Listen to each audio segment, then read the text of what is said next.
এক গভীর জঙ্গলের মাঝে ছিল একটি নদী। সেই নদীর ধারে আমরা গল্প করছিলাম। সাথে ছিল কুকুর, শিয়াল, বানর, বিড়াল, সিংহ, বাঘ ও হরিণ।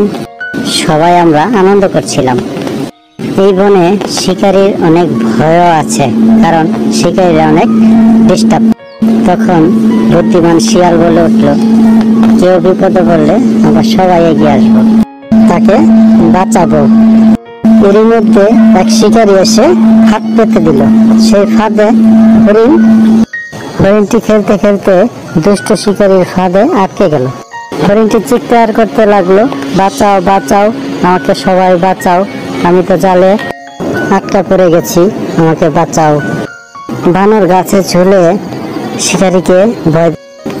চালাক কুকুরটি খেউ খেউ করে শিকারীর দৃষ্টি অন্যদিকে সরিয়ে দিল, যেন হরিণ আটকা পড়েছে এটা শিকারী বুঝতে না পারে।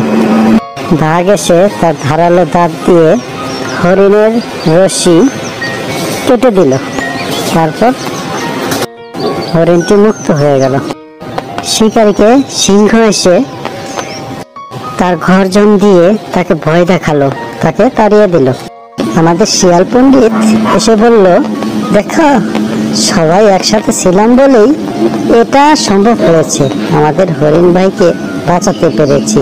দেখেছ, সবাই একসাথে থাকলে সব কিছু করা সম্ভব। তারপর আমার সবাই আনন্দে খুশিতে সবাই জঙ্গলে চলে গেলাম।